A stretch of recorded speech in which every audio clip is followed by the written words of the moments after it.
Hi, thanks for joining me for another reading through the Bible in chronological order. Today we're in 2nd Samuel chapter 8 and 9, as well as 1st Chronicles 18.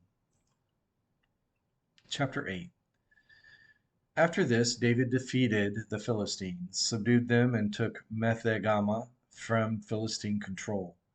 He also defeated the Moabites, and after making them lie down on the ground, he measured them off with a cord. He measured every 2 cord lengths of those to be put to death, and 1 full length of those to be kept alive. So the Moabites became David's subjects and brought tribute. David also defeated Hadadezer, son of Rehob, king of Zobah, when he went to restore his control at the Euphrates River. David captured 1,700 horsemen and 20,000 foot soldiers from him, and he hamstrung all the horses and kept 100 chariots. When the Arameans of Damascus came to assist King Hadadezer of Zobah, David struck down 22,000 Aramean men. And then he placed garrisons in Aram of Damascus, and the Arameans became David's subjects and brought tribute. The Lord made David victorious wherever he went. David took the gold shields of Hadadezer's officers and brought them to Jerusalem. King David also took huge quantities of bronze from Betah and Berothah, Hadadezer's cities. When King Toi of Hamath heard that David had defeated the entire army of Hadadezer, he sent his son Joram to King David to greet him and to congratulate him because David had fought against Hadadezer and defeated him, for Toi and Hadadezer had fought many wars. Joram had items of silver, gold, and bronze with him.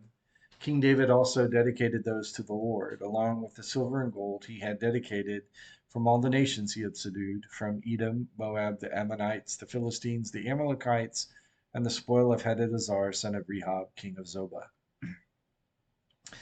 David made a reputation for himself when he returned from striking down 18,000 Edomites in Salt Valley.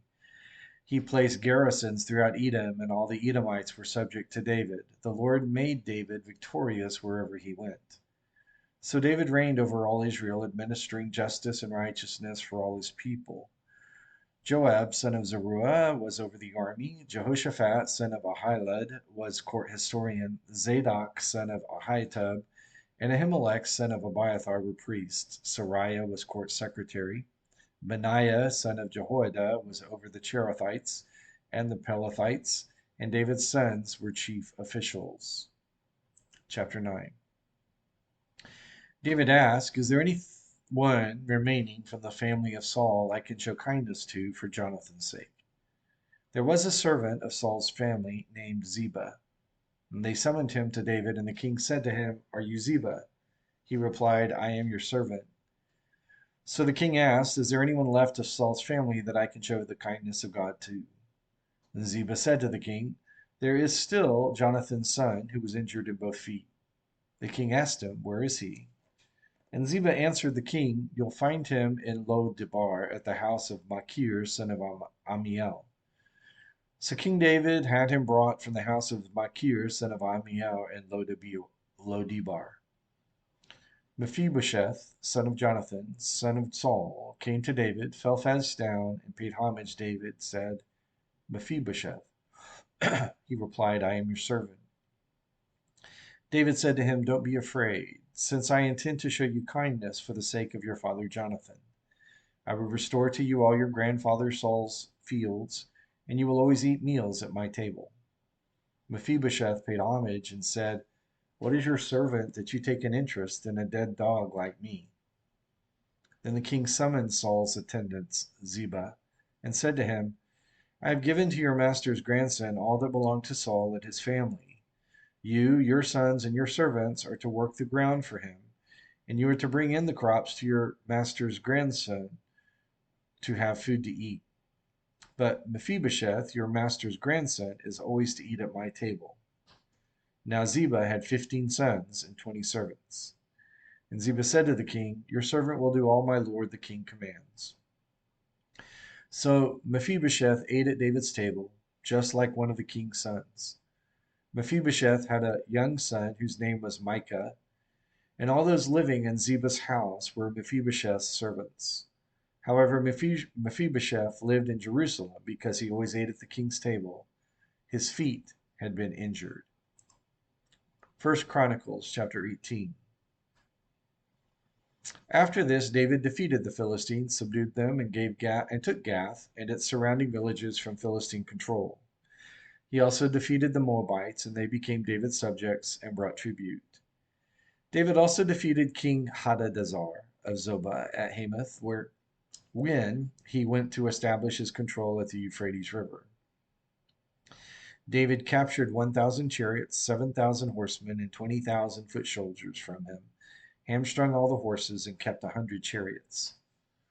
When the Arameans of Damascus came to assist King Hadadezer of Zobah, David struck down 22,000 Aramean men. And then he placed garrisons in Aram of Damascus. And the Arameans became David's subjects and brought tribute. The Lord made David victorious wherever he went. And David took the gold shields carried by Hadadezer's officers and brought them to Jerusalem from Tiblath and Kun, Hadadezer cities. David also took huge quantities of bronze, and from Solomon, and which Solomon made the bronze basin, the pillars, and the bronze articles. When King Tu of Hamath heard that David had defeated the entire army of King Hadadezer of Zobah, he sent his son Hadoram to King David to greet him and to congratulate him because David had fought against Hadadezer and defeated him. For Tau and Hadadezer had fought many wars. Hadoram brought all kinds of gold, silver, and bronze items. King David also dedicated these to the Lord, along with the silver and gold he had carried off from all the nations, from Edom, Moab, the Ammonites, the Philistines, and the Amalekites. Abishai, son of Zeruiah, struck down 18,000 Edomites in the Salt Valley. He put garrisons in Edom, and all the Edomites were subject to David. The Lord made David victorious wherever he went. So David reigned over all Israel, administering justice and righteousness for all his people. Joab, son of Zeruiah, was over the army. Jehoshaphat, son of Ahilud, was court historian. Zadok, son of Abiatub, and Ahimelech, son of Abiathar, were priests. Shazha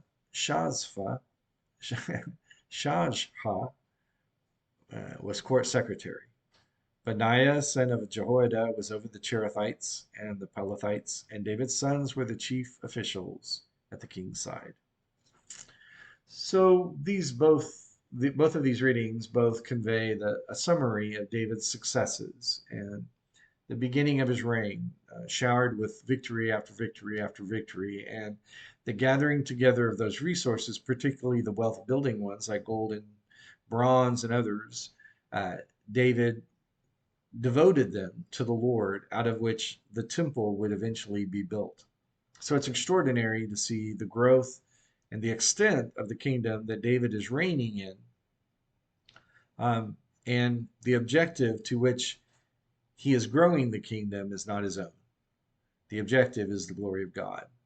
And let that be our lesson in our reading today, that all we do must be for the glory of God.